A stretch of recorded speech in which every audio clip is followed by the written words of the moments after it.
On the Quartz Obsession podcast, we're fascinated by everyday objects, the stuff you don't typically give too much thought, and what those objects tell us about the global economy. What's happened is we've just sort of assumed these things work, but that's because there's been processes like Six Sigma to make sure that they do.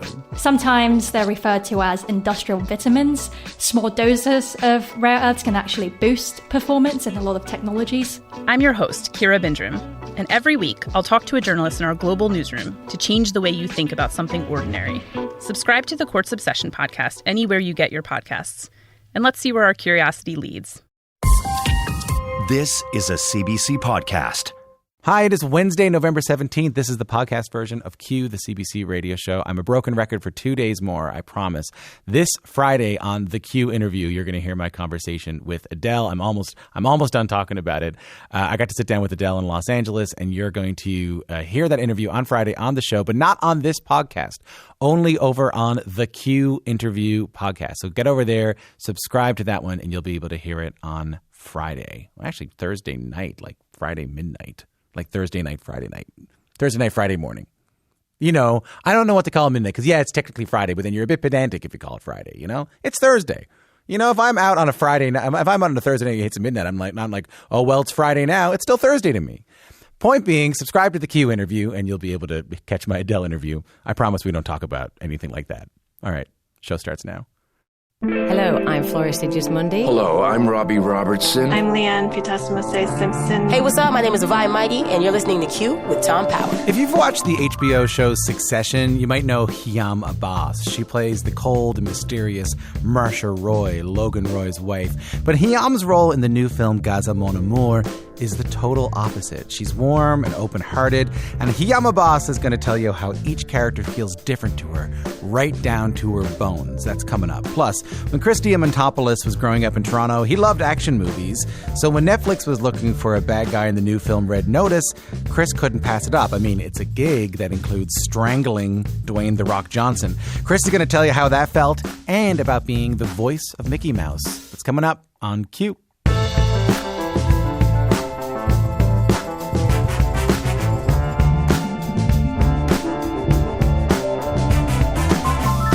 I want to play you a clip from the new movie Gaza Mon Amour. It's a conversation in Arabic between Issa, a 60-year-old fisherman, and Siam, a seamstress. And I'll explain what happens afterwards. مع السلامة. هي لحظة. خليها معك ناخدها منك بعدين. مشوارك لسه طويل جوا على السوق. بتشتي. أنا معي هذا. Shukran. All right, so if you don't speak Arabic, I'll explain. That Issa and Siam live in Gaza, and in this scene, they're on their way to work. It's raining. Issa offers Siam his umbrella to take for the day. But Issa is being more than just a kind stranger on a rainy day. He's actually working up the nerve to ask Siam, a woman he barely knows, for her hand in marriage. That's the new premise of the dramedy? Gaza Mon Amour, the actor playing the role of Siam is Hiam Abbas. And you might know Hiam from the hit Hulu series Rami, or you might know her more as Marsha Roy, the shrewd wife of media magnate Logan Roy in HBO's Succession. I spoke to Hiam Abbas recently about her new film, about Succession, and what draws her to the characters that she plays. Here's our conversation. Hi, how are you? I'm good. How are you? I'm good. Congratulations on the film. Thank you so much. Can you help me set up the film a little bit? So I kind of want to go through character by character here. Tell me a little bit about Issa, the fisherman. So Issa is a fisherman from Gaza. I would say a very simple, poor guy living on his own, has not been married. He's already in his 60s, and he's in love with this lady who works, Siham, who works as a shopkeeper who sells clothes, and she repairs clothes as well for women. and he's under the pressure of his sister who wants him to get married to anybody, just like to get married because this is the way it is in the tradition. And at the same time, he's really like not very much into women, but into Siham herself. I mean, I don't want to say much at the same time because I think we should keep the appeal to people to go and discover it. I know, but right? I have to say, for an actor in the film, you do such a great summary of the film. Because I lived it, I guess. What did you like about your character?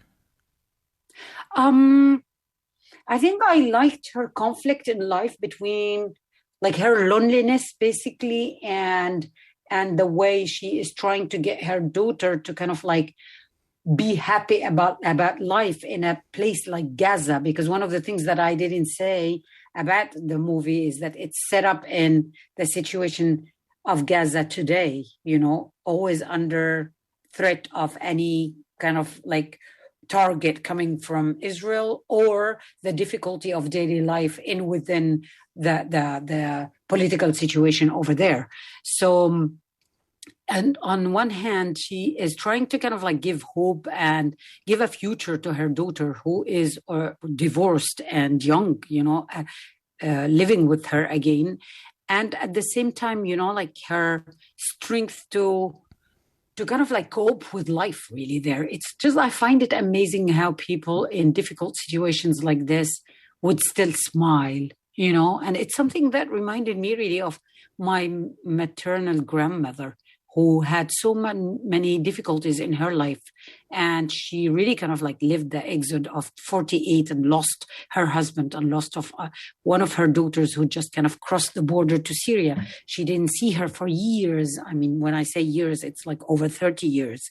And, you know, this woman that was always smiling. So Siham in a way really made me think about these people that I know, but that I never really acknowledged their stories totally until, you know, you start kind of like digging into the feelings of certain characters that resemble their life. And then you just like, you know, you understand humanity in a much better way, in a way.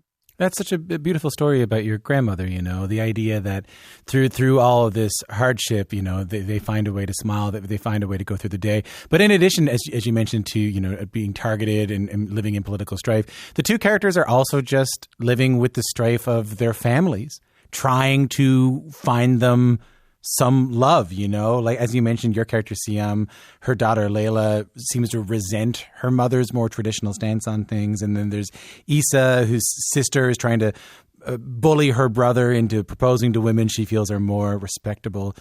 Talk to me a little bit about those sort of forces. You know, I mean, one of the things that I didn't say about like liking my character, it was more about liking the story. For one time that I found out like a story where, okay, like all the political situation of Gaza, we all know about, right? We hear it like from time to time, there is another war and another war and another war. And we know how hard it is. And we see buildings just like falling apart, and we see kids and we see families really getting completely ruined or vanished, or, you know, and blood and death and tears and I mean, the situation is like, we know it all. That's the situation of war, but more of that as well. Like there is the situation of like the traditions that Hamas government is trying to kind of like force on people to a stage where what the brothers are trying to do in this movie is basically talk us through these difficulties to make love exist, basically, and to make love kind of like win, really. So the winner here is love, because this guy that is in his 60s, normally in a kind of society like this and in a kind of like political situation like this, he would never think of kind of loving and getting married. But I think he privileged finally in all the difficulties that he went through, love, and he went and dared to ask the woman that he loved to just give him that love back. And I think because the story takes us through different stages of them meeting and not really communicating, made that love grow up a little bit between us and evolved into really like a story that at the end, they just win each other's heart. And this is the most important thing in this story. It's like, despite all the difficulties, despite all the hardness, like, and the killing and the war and the threats that come from all over, like whether they are traditional or political or physical, love just like was a victory.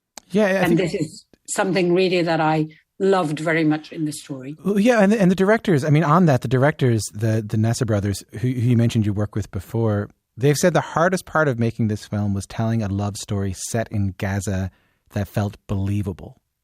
Exactly. And not only like a love story, because often when we make people kind of like, when we tell the stories of people loving each other, we talk about younger generation. What is really moving in our story here, it's basically that these are not young people. And still, their love won. If you're just tuning in, my guest is the actor Hiam Abbas. Her new film is a romantic comedy dramedy. It's called Gaza Mon Amour, where Hiam's character, is open-hearted and vulnerable, which is a far cry from the character a lot of people listening to this might know you for. Take a listen to this. No, he stays here. He gets better here.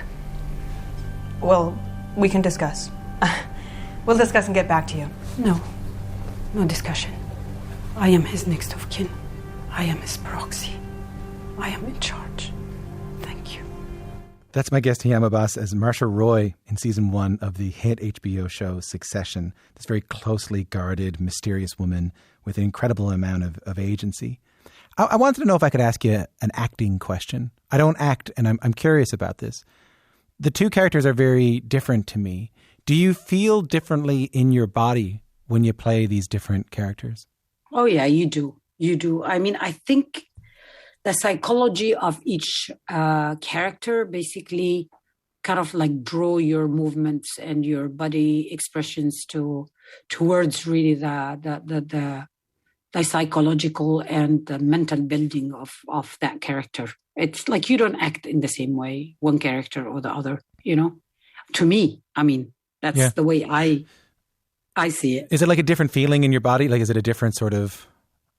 It is. I mean, there is no connection between Marcia Roy and Hiam whatsoever, but using my body to exist. Interesting, huh? Yeah. Interesting. I mean, I find acting like that. I find that part of acting very interesting. That's the way I see it, really. That's the way how I build up characters, I think I let them live in me. I don't try to build them up in any other way, but just like let them exist in my body, and they just like take their own direction, their own gestures, their own movements. The voice might be the same, but the way they talk is not the same. The same, I would say, the machine of emotions would exist for both of them, but they both develop in total different ways, depending on who they are. Why do you think Succession is so successful, even though, I mean, virtually every character in it is pretty... Because people in it are so terrible. I think we love it. What do you mean? I mean, all these characters really, like, what do you think about them when you judge them? They're just like, why the hell did they exist, But like, we know that they exist, and I think we are really very, very, how would I... Like, I think...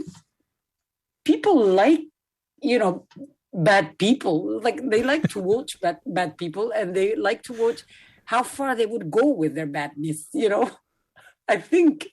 But not only this, really, just, to mention Succession, it's a beautifully written series with a beautiful cast.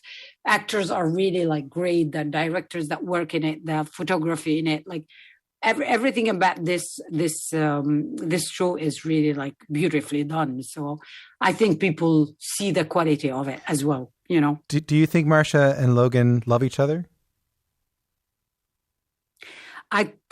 This is funny. Like, I have to think about it.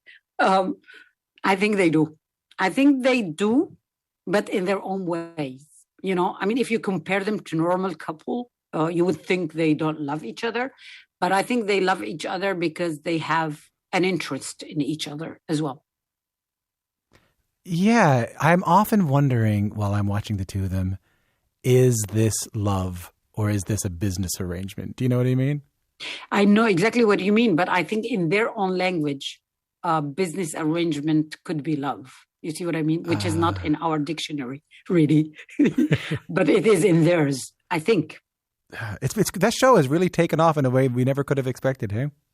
I mean, it's interesting for me because it's the first show I've done in the States, really. It's the first. I started this before Rami. And it's very interesting to see how a show evolves, basically, from scratch, because I really did the pilot and then it was picked up and then we started building up, from there. And it's a beautiful experience, really. It's very interesting. It's very interesting. I was used only to theater and to cinema before, but this is like a whole new experience for me. Well, maybe this is a good way to close things off, and you've been very generous. I want to go back to Gaza Mon Amour. I was getting ready for this interview, and I read an interview where you said that when it comes to the parts that you play, what matters most is you having a connection to that part. Yeah. In Gaza Mon Amour, what is that connection for you?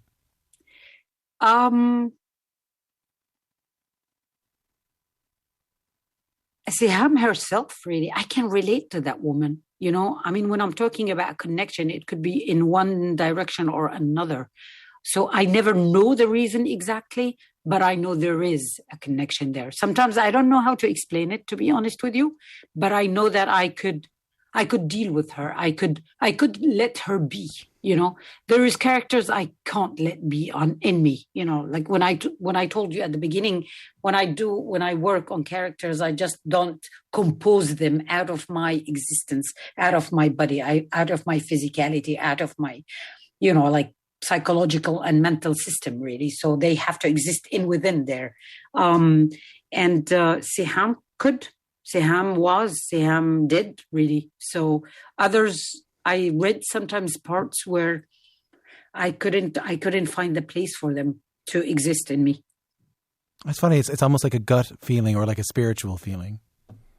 I think it is. I think really my relationship to this job is, yes, it is spiritual.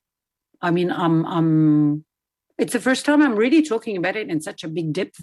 But I think you used the right word, really. I never said it before, but it is spiritual. As in like the spirit of the character or the spirit of your own spirit. I think so. And I think I can only act if I find that spirit, if the spirit of the character and my spirit can get close and connect. If not, I don't think there is a way for me to do a part that I'm not having that connection with. I find this all so interesting. Acting is still sort of blowing my mind. Thank you so much for talking to us today, and congratulations on the film. Thank you so much. Hiam Abbas is one of the stars of the new film Gaza Mon Amour. You can catch it on demand now. She also plays Marsha Roy in the HBO show Succession. I don't know what's real. I don't know what's not real. Limited Capacity is a collection of 6 darkly amusing stories about the mysterious ways we interact with the internet and with each other. There's something going on with him. It's like an act. I don't trust him. What? You're staring at me like I should say something, but I don't really know what to do here. That's the whole name of the game. Don't talk about how the town isn't real. You understand? Limited Capacity. Available now on CBC Listen or wherever you get your podcasts.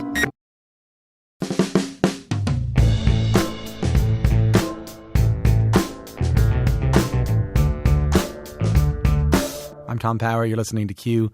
For some actors, getting the voice right is just part of the job. But for Chris Diamantopoulos, morphing into a character using just his voice is pretty much his superpower. So you might remember Chris as the sleazy billionaire Russ Hanneman on HBO's Silicon Valley. He played Moe in the Three Stooges movie. Or you might know him as the voice of the most famous mouse in history, Mickey Mouse. All these characters he starts preparing for these roles just by getting their speech patterns just right. And now he plays the villain in Red Notice, which is the most expensive, big budget movie Netflix has ever made. And as you'll hear in a minute, he had to come up with that character's voice on the spot. Chris Diamantopoulos is the Canadian actor behind all these roles, and he joined me from Los Angeles to talk about his incredible career. How are you? I'm well. Thanks so much for having me, Tom. Thanks for being here. Congratulations on the film. Thanks. Yeah, it's exciting to have something to talk about. I'll set up the film a little bit. It's the biggest film Netflix has ever made. Ryan Reynolds and Dwayne The Rock Johnson and Gal Gadot. Your character's name is sotto voce, like soft voice in Italian. Yes. Let's take a listen to this. This is how you get him to talk. Why is your shirt off? Why is his shirt off? I don't know. Sometimes the old ways are the best. Excuse me, darling. There. Special Agent Hartley. Look at your friend. Okay, stop. I'll tell you, all right? Tell me a little bit about what attracted you to this role. Just the notion of being able to strangle The Rock. You took the role because you were a wrestling fan. You had always wanted to strangle The Rock, and this was your way to do it. It was in the script. It said pile driver, and I was really looking forward to it, but we had to change it because of COVID. Strangling is so much better because it's a tenuous time with the throat anyway because of COVID. I understand, right? I get it. One of the things that really sort of got me going when I was a little kid and wanted to become an actor were these big, fantastic 80s and 90s action comedies. You know what I mean? Like when we were kids, we didn't look at films from the standpoint of, what message they were giving or the quality of this or the echelon of that. It was just, how many bags of popcorn did I eat because I was on the edge of my seat? You know what I mean? And going to the movies when I was a child really was an event. And when this script came to me, and I had to audition for it, it just had that quality that I knew that some 13-year-old kid was going to be pounding down the popcorn, watching this movie, laughing at Ryan Reynolds and freaked out about what might happen. And yeah, it's Netflix's biggest movie, and it stars these three unknowns that now maybe may have a name after being in a movie with me. I am happy you were able to help them out at this stage, in this tenuous stage in their career. It's what I do. I'm a giver. Could you talk to me about how you developed the voice for this role? Yeah, it wasn't any sort of conscious choice in my career, but somehow I seem to always start with the voice with any character. I started my career out on Broadway, doing musicals and plays. And when I started doing television, one of the things that was odd to me was that they always were sort of just looking for me to be me. I didn't become an actor to play me. I became an actor to play anyone but me. I mean, I play me every day. And so it was a challenge for me to find roles that I could sort of not be me and disappear in. But I managed to do it early in my career. And one of the early ones was this. I did a made-for-TV movie in Vancouver, British Columbia about the making of Mork and Mindy, where I got to play Robin Williams. And I was a massive Robin Williams fan, and I viewed the film as an homage to him. It gave me a chance to disappear into a role that normally I would never, ever be able to play. And that was the first time I recognized how important it was that I find a character's voice. Because once I found his voice, I was able to affect my physical nature. And then once we did all of the wigs and the contacts and the costume, that was just sauce. But it was the voice that really got me there. And then I carried that same thing forth with the Three Stooges, which was a really hard job for me to book, despite the fact that I had been a Stoogeophile since I was 5 years old. I knew probably 50 of the Stooges shorts photographically. I mean, to the point where I even knew the pitch of their voices in elements of the scene. So again, making sure that Moe's voice was dead on was the key for me to get in. So as I carried through my career, when something like this job fell into my lap, well, the character was originally scripted as a South American villain, and I didn't feel comfortable playing him as a South American, auditioning for it, because there are so many terrific South American actors out there. But I am Greek, and I speak fluent Greek, so I changed the character and made him Greek.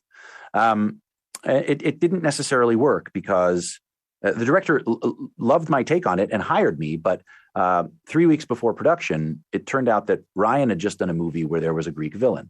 And he brought that up to the director and said, I'm not sure that this is going to be a great idea. Maybe we need to find something different.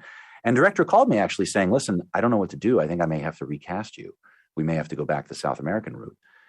And it was just sheer actor's ingenuity saving my job. I said, no, you don't need to do that. You know, I was going to call you. I don't want to play Greek. I play Greek all the time. That's boring. Let's do something else. And he said, well, what else? I said, well, and I just sort of pulled the notion out of thin air. I said, all right, here's the deal. This guy popped onto Interpol when he was like maybe 16. How? Well, I'll tell you. His father was an international arms dealer, and he had this room of prized possessions that he told his son, me, never to go into. And one day, what does he see? His son in the prized vault, holding his prized gun. And in a fit of alcohol and drug-fueled rage, he approaches the son, grabs him by the throat, but not before the gun goes off. And now the son has killed the father, and he inherits this crime empire. But he's forever changed. His vocal cords have been paralyzed. And Interpol doesn't know where is he from? Is it the Baltics? Is it Serbia? Is it Croatia? We don't know where he's from. And Rawson said, oh, that's perfect. We'll call him Sotto Voce. Did you just make that up on the spot when he called you? Yep. That's pretty good, boy. Yeah, not bad. That was not a bad job save. That was a good one. Yeah, I needed my health insurance that year. I want to play a clip. You mentioned a bunch of those voices you've played over the years. We have a clip of a couple of them. Take a listen. Me? You started it! Hey, leave him alone. Shut up. The Iridium P-38 explosive space modulator. That rabbi has stolen the space modulator. Ha ha ha, that wascally rabbi. So that's you as Mo in The Three Stooges and playing Robin Williams as Mork in The Unauthorized Story of Mork and Mindy. I got a couple of questions on what you said before. One is, why did you want to not be yourself in roles? Why was that? Because a lot of people aren't motivated by that. I mean, look, when I grew up, my favorite actors when I was a kid, you know, I loved Harrison Ford. I loved Jimmy Stewart. I loved Cary Grant, Errol Flynn. They all play themselves, right? They're all also, you know, these legendary, almost mythically charismatic figures. When I would play act when I was a child, it wasn't fun to be the straight man. I had more fun when I would play the Basil Rathbone character or the Claude Rains character. And I realized at a really early age, I got more reactions from my friends, more laughs when I would do one of my impressions. And, you know, when we look at Indiana Jones, I had more fun saying, actually, I was a wonderful father. Did I ever tell you to clean up, wash your ears, go to bed, do your homework? No, I respected your privacy and I taught you self-reliance. It was much more fun than saying, you know, what did Harrison say? What I learned was that I was less important to you than a bunch of guys who'd been dead for 300 years. And I learned it so well that we haven't spoken in nearly 30 years. Well, I'm here now. What do you want to talk about? I can't think of anything. Well, then what are you complaining about? Anyway, I can go on and on. You really do know the line by line of Indiana Jones. You really do. You do. Yeah. Tattooed in my brain. Oh, okay. No, so that's more fun to not be me. But my God, for Mo and for Robin Williams and what we're going to play in a minute, you're stepping into roles that are already beloved. You know, I mean, that's an interesting choice. Well, I'll tell you, those two in particular, one of the things that I loved about those, and in general, one of the things that I hope to do more of is in the historical genre, because for an actor, what you really need are a perfect set of tools, right? If I get a great script, that's terrific, right? I got a great director, marvelous. But if I've already got a figure that has idiosyncratic behavior and a speech pattern that I can study, it's a no-brainer. I love that. But you don't feel the pressure of having to inhabit? No, I don't. Because I learned, thankfully, at a very early age, you're never going to please all of the people. All you can do is the most authentic version of what you can do. When it came to the Robin Williams job, that movie was made for $175,000. Right. That movie was aired opposite the NCAA championship finals. I think 60,000 people saw that movie. Right. But it gave me a chance to honor a hero of mine and to try my hand at fully disappearing into somebody that looks and sounds and exists nothing like me. And that was eye-opening. That was revelatory for me. And it reminded me that that's what I want to do for a living. And I feel like I'm just getting started. My guest is the Canadian actor Chris Diamantopoulos. you talk about pressure. Take a listen to this. What? No! Pete, you're the worst! I disliked you the moment I first laid eyes on you.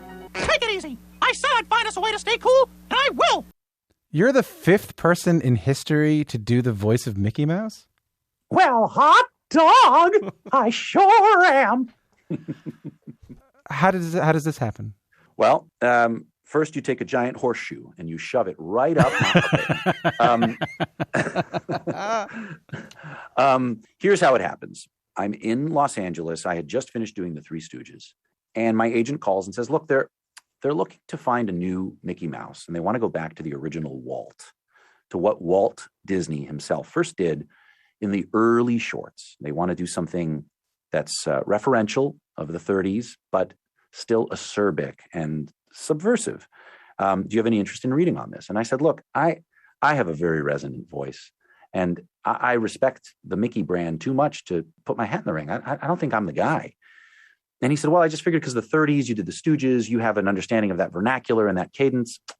And I said, nah, I don't think that's me. And then, it was around the time that Tom Hanks had made that movie about Disney with Emma Thompson. And so there were all of these Disney documentaries that were on TV. Back when people would turn on TV and just watch TV. Yeah, I remember. Channels. I remember that. Yeah. Flipping channels, much music, seeing what was happening. I get it. Yeah. There it is. City TV. And exactly. And there was a documentary that showed Walt speaking with a journalist, and his voice actually sounded a lot. His speaking voice was very similar to my speaking voice. And the journalist asked him to do Mickey. And I watched what he did with his face and his body. And he kind of ignited his body. And I've been long a student of this notion of physiognomy.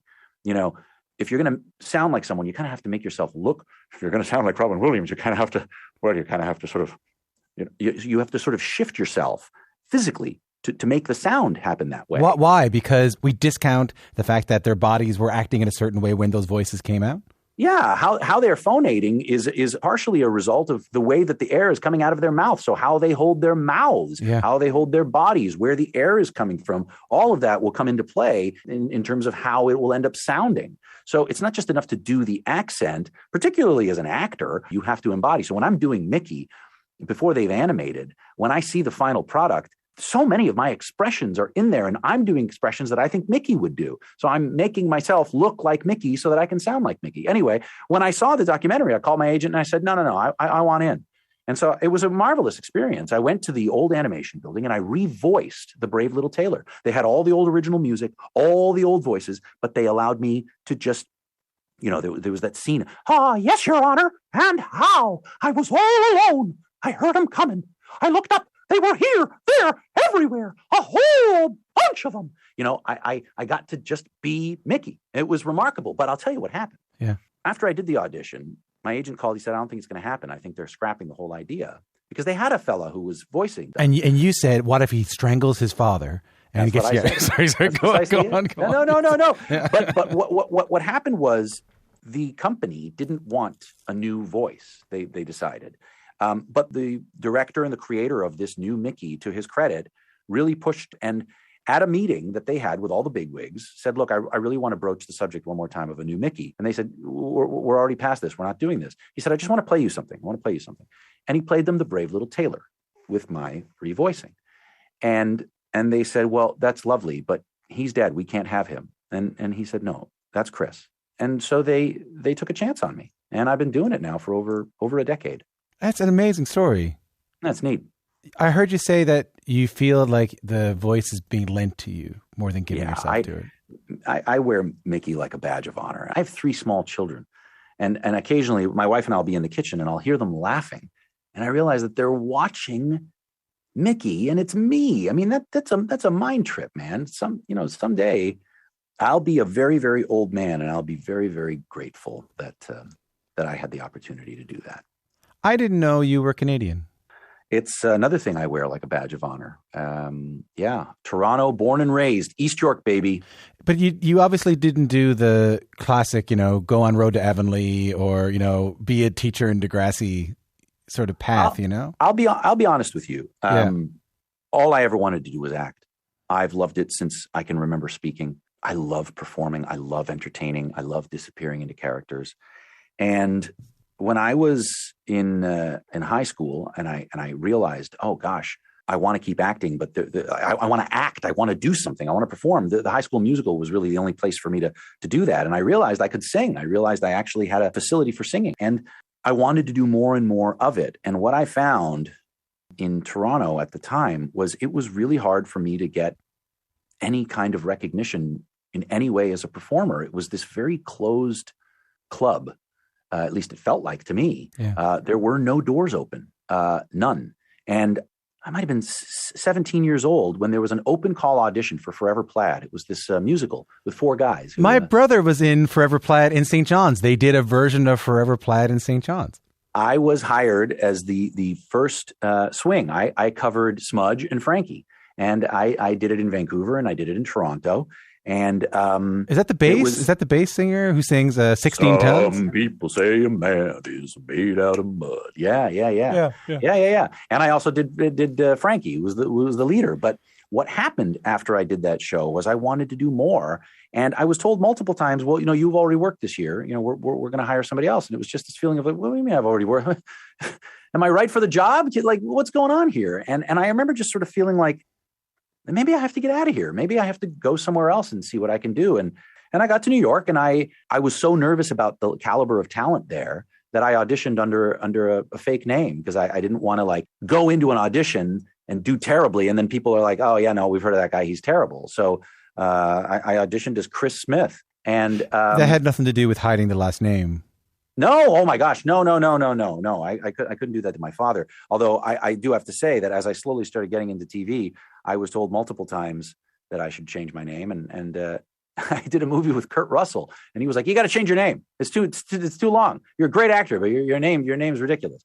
I mean, thankfully now in 2021, I think Diamantopoulos is A-okay. But no, I was going to say I got to New York and I booked Les Mis, and the more work I started to do in the States, the more I wanted to work back in Canada. Right. And the more work I started doing in television and in film, the more I would say to my agents, I really want to work in Canada. I want to work in Canada. I want to work in Canada. And I don't know. I don't know what it is. I don't work in Canada very often, but I'd love to. I would absolutely love to. You said you wear it as a badge of honor that you're a Canadian actor. Oh, yeah, absolutely. Yeah. I mean, look, not only a Canadian actor, but a Canadian.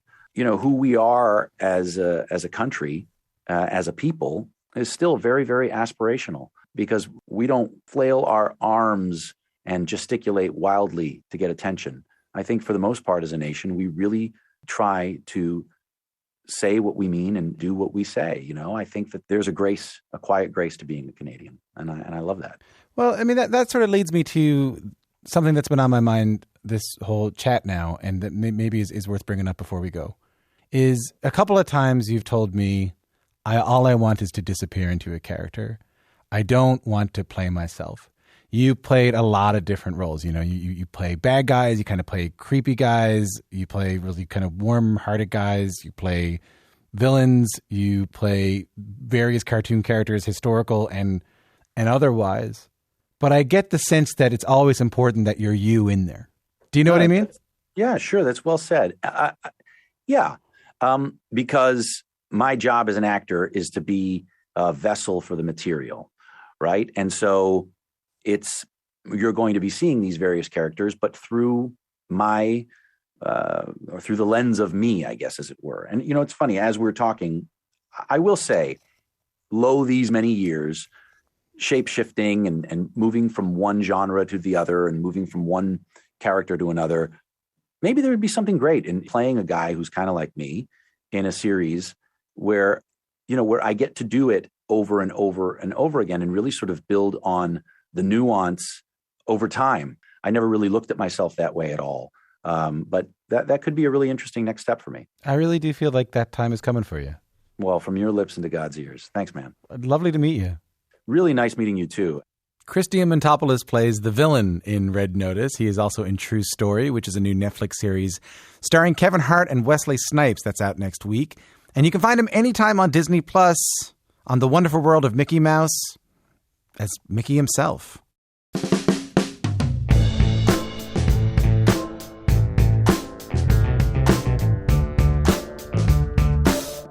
few years back, Dallas Green decided he needed a break from music. Dallas Green is the singer-songwriter behind acts like City and Colour, Alexisonfire, and You and Me. This is someone who sells out venues all over the world, and he's from St. Catharines, Ontario. Now he's finally touring again with City and Colour and with the record he put out before the pandemic. The title of that record seems even more fitting now than when it was first released. It's called A Pill for Loneliness. Listen, Dallas doesn't do a whole lot of interviews. I had never got the chance to speak with him before. I had never met him before we got a chance to talk, but I was really grateful that we got to sit down at his record label's office, and we got to talk a little bit about the record when he first shared it with the world.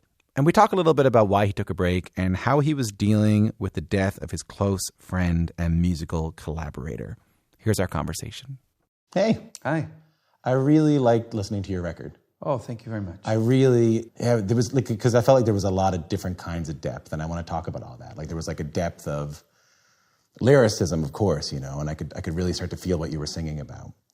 And then there was like the depth of the music and the jamminess of the music. But before that, like, just when I was looking into this, I said, I feel like for a while there was a lot of you. Like I feel like every year there was something, you would put out something. There was like an Alexis record or the City and Colour record or the record with Alicia, like the pink record. And it's like 4 years before this one? Yeah. So what happened there? Well, I think I sort of found myself having that same conversation. I was just, I went on tour for a couple of years, and then I thought, geez, I've put out a lot of music in the last 10 years, and I didn't really have any ideas. That was one thing too.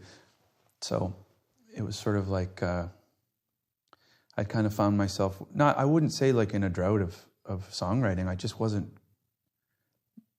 going for it. Every year it was sort of like, it was just, the songs were just there in a way.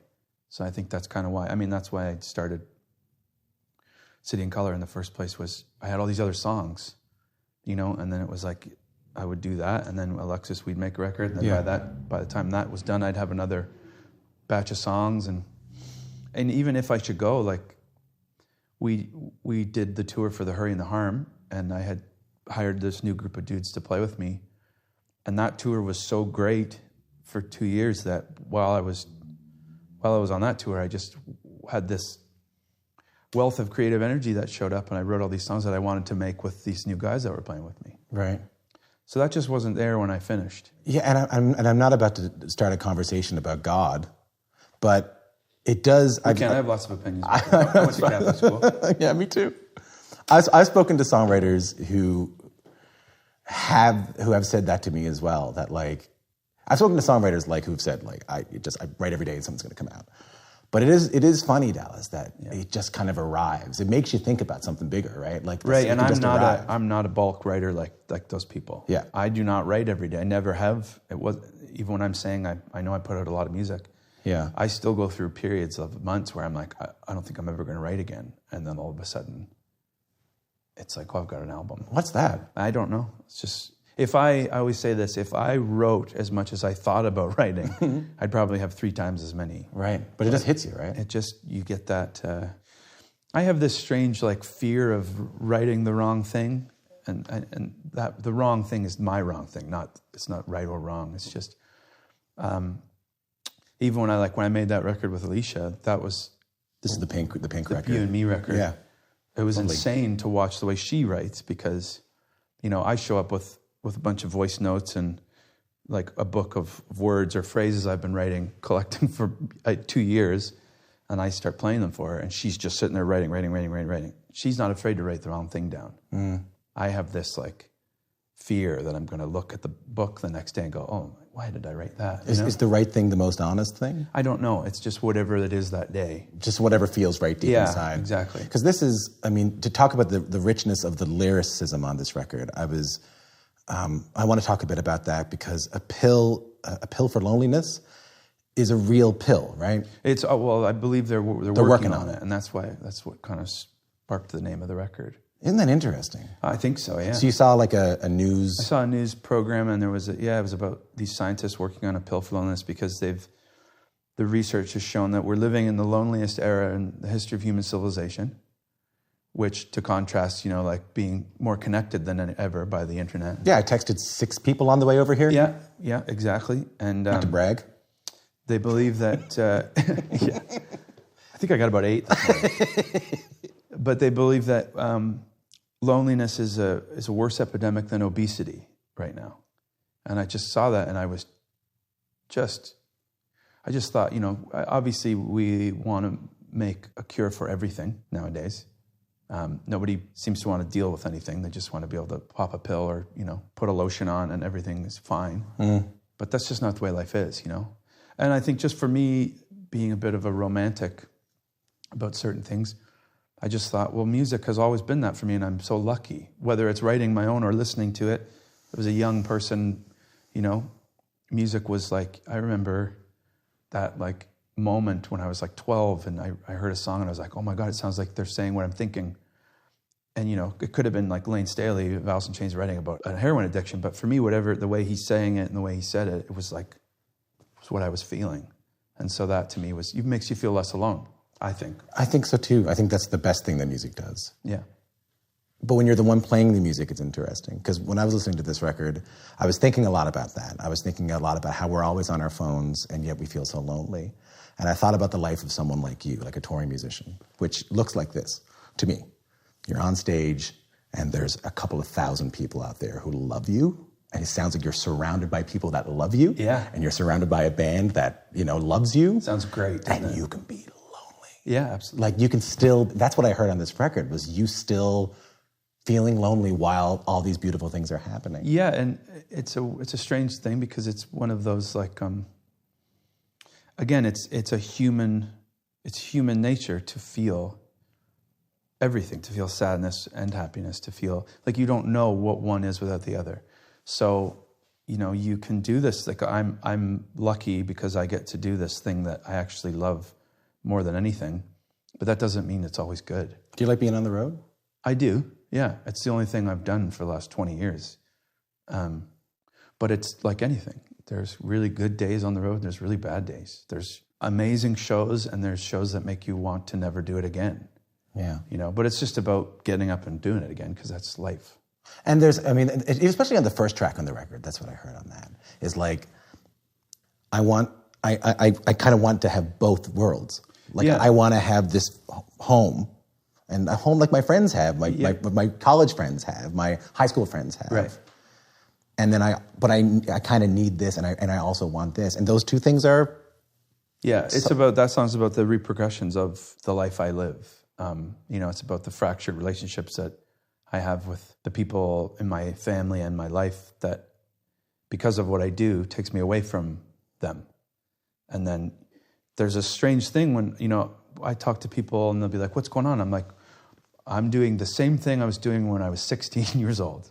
I'm playing guitar and I'm singing. Yeah. And, you know, all my friends that I'm still friends with from high school, they've, you know, had different careers and kids and marriages and this and that. And it's almost like when you get to do this, it's like you want to hit pause on a VCR and you leave and you go do this thing that's the same thing, just in a different place. And then you come home and everything has changed, except you're not, or you don't think you are. You just unpack your suitcase. And what does that do in the long run? I don't know. I'm trying to deal with that right now, actually, after, 10 records and 15 years really of solid touring. Yeah. And again, it's not about complaining about it. I'm more thankful and know how lucky I am to have been able to do it. It's still, there's not like a perfect answer for, what comes afterwards.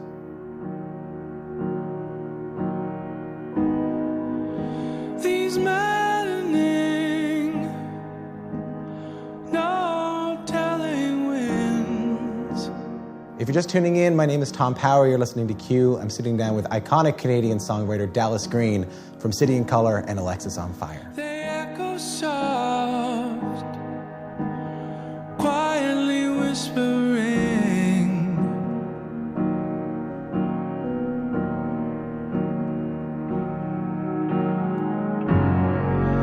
Come lay me down, I have had enough. As I mentioned, the richness of this record is something that really hit me, and we talked a little bit about the lyrical richness. I think even sonically, Dallas, it was jammy. Sure, like yeah. it was heavy. It was really textured. Do you feel like you did something different here? Yeah, we definitely did. What were you trying? Was it intentional? It was, yeah. I think when I first started demoing the tunes, I did notice, I tend to write pretty melancholic songs. I'm sure people know that by now. But I sort of noticed that it was the songs were heavier lyrically. I think heavier lyrically, about heavier things in your life. I think, a lot of my records have just been about things in my own life. But I think I was sort of writing about the world as a whole, my opinion of it or my observation of it after traveling around it for all this time. And I started to, whether that's my age or I don't know what that is, but I just started to notice every song was kind of, I also think that's kind of why it took so long, because when I first started writing groups of songs, I didn't know if they was too heavy, and I didn't know if I wanted to make a whole record like that. And then all of a sudden it was like, well, this is what's coming out of me. Yeah, but what were you worried about? I didn't know if I wanted to make a whole record about how lonely we are. Yeah, right. Do you know what I mean? Yeah. And then, but it's sort of halfway through it, I just sort of embraced it. But I think at first I had this idea that it would be a really quiet, somber record. But then as I started making the demos, and when I make demos, I make them all by myself. And then I would send them to Carl and then we'd start talking about it. And then when Jakir got involved, that's when we really just we started to just talk about making a real vibrant, beautiful record to kind of juxtapose the nature of what the songs were about. Mm-hmm. A sprawling. And I'd never made a record that way either, and I wanted to. I've always been a fan of. Well, you're kind of like, I was going to say you're kind of like Neil Young, but I think because the way I got introduced to your music in a way that I think most people didn't, it was through your cover of Cowgirl in the Sand. Okay. And I was just the biggest Neil Young. I mean, I am, maybe outside of you, the biggest Neil Young. No. He did yell at me recently. Did he? I got that, but yeah. Good for you. Yeah, thank you. I wore headphones in the studio. He didn't like it. Okay. He doesn't like anything. He's not crazy about anything, to be honest. Yeah, exactly. It is a bit of a feather in my cap. I'm glad you caught that. Yeah, that he yelled at me. And I see you. I can see you in that lens. I can see you make these really beautiful acoustic records, the same way that Neil could make Harvest and Harvest Moon. And then I see you making Crazy Horse records, big, sprawling trans records. Yeah. And that's what this record felt like to me. It felt like you're showing off what else you can do here. He's sort of always been my, the thing I look to with his career is he's just done whatever he's wanted to do.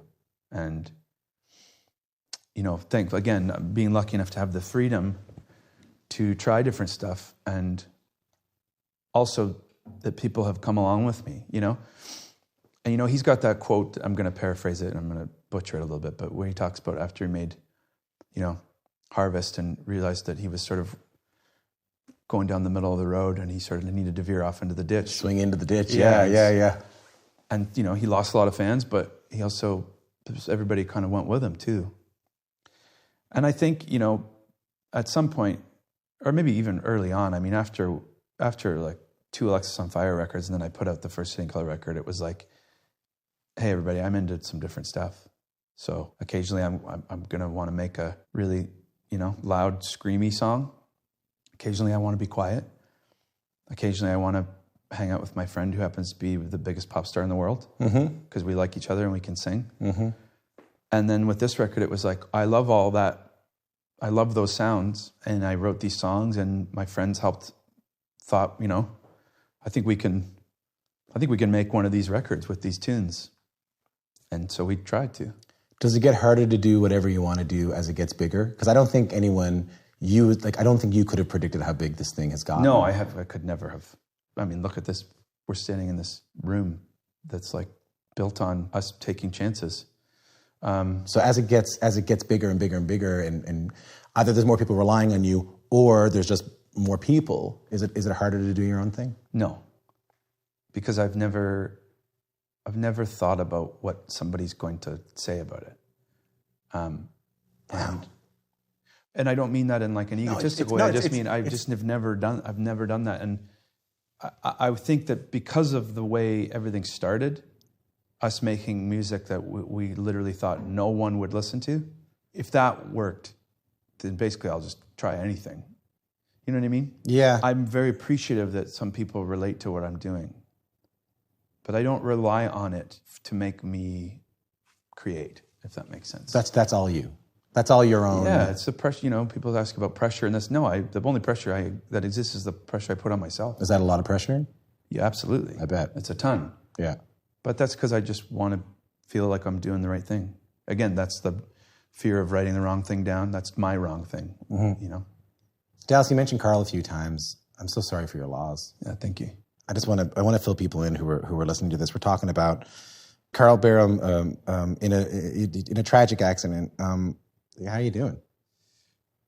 Day to day. Yeah. Yeah. I think it's something that none of us could have ever imagined.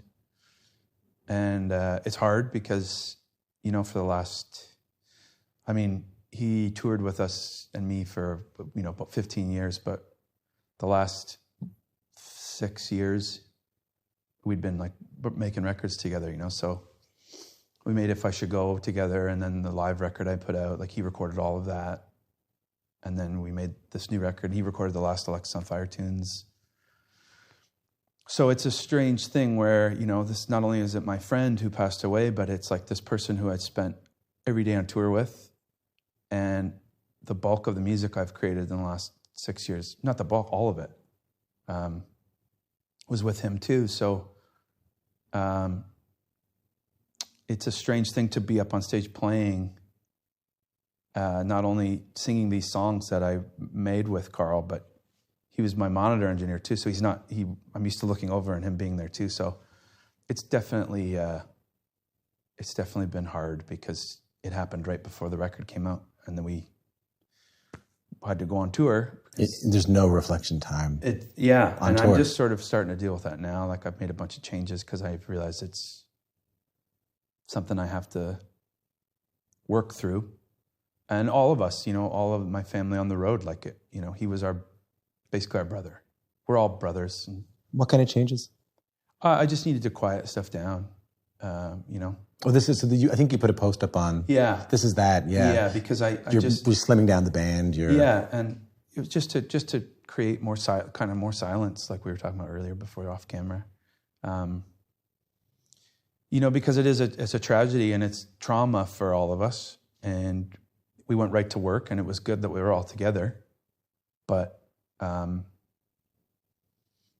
just found it very difficult on the 2 tours we just did. I just found it very difficult to focus on anything. And this, like I said, it's not like you're losing your friend who passed away at home and you're thinking about it occasionally. It's like every minute of every day, we're thinking about him not being there. And then playing, he's not there, and I'm singing these songs. And every moment of the day is a thing where he was supposed to be. Yeah. And, you know, I often talk about like hearing a joke and texting to someone and then realizing you can't. But that times every action, every movement, everything. Yeah. I can't imagine. So it's just it's a process that, you know, and I'm not one to, I don't know, I don't think, you know, there was a moment there where I thought maybe I should just cancel everything and really take a moment. But then I thought, well, then I'm just going to be sad by myself. You know, we're all going to be sad by ourselves. We might as well try and be sad together and sort of use it to talk to each other about it. But someone told me today it felt like they saw the show and they said they felt like you were working through it. They felt like they saw you working through it on stage. Yeah, and I am. I'm absolutely doing that. And again, very thankful and lucky that I have this thing that I can. And I've always used music that way. You know, it's just it's one of those things where you think about life and you go, well, this is not fair. You know, how did I just make a record called A Pill for Loneliness with my best friend and now he dies a week before it comes out? Like, it's just like, it doesn't make any sense really. Yeah. But not a lot does. It's hard. It's just. Yeah, I mean, losing someone suddenly too. You don't get those months to prepare yourself. Yeah, exactly. You know, that's the worst of it, you know. I mean, I think we like to think that we'd like to go that way. Yeah.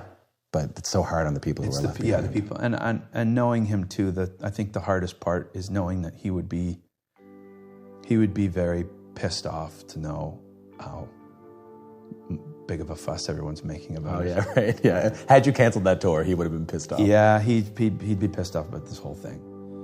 Give me one more year, then I'll be around. From now until then, I'll just write my thoughts down. I'm feeling lucky to be lost, wondering what's coming next. Scratching and crawling, whiskey supping, stealing time from death.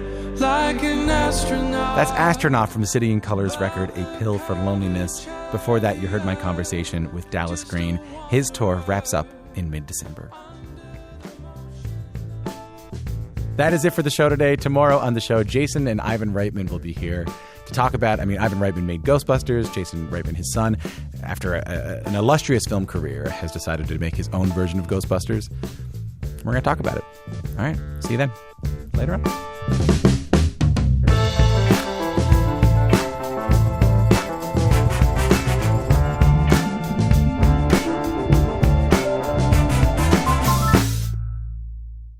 For more CBC podcasts, go to cbc.ca/podcasts.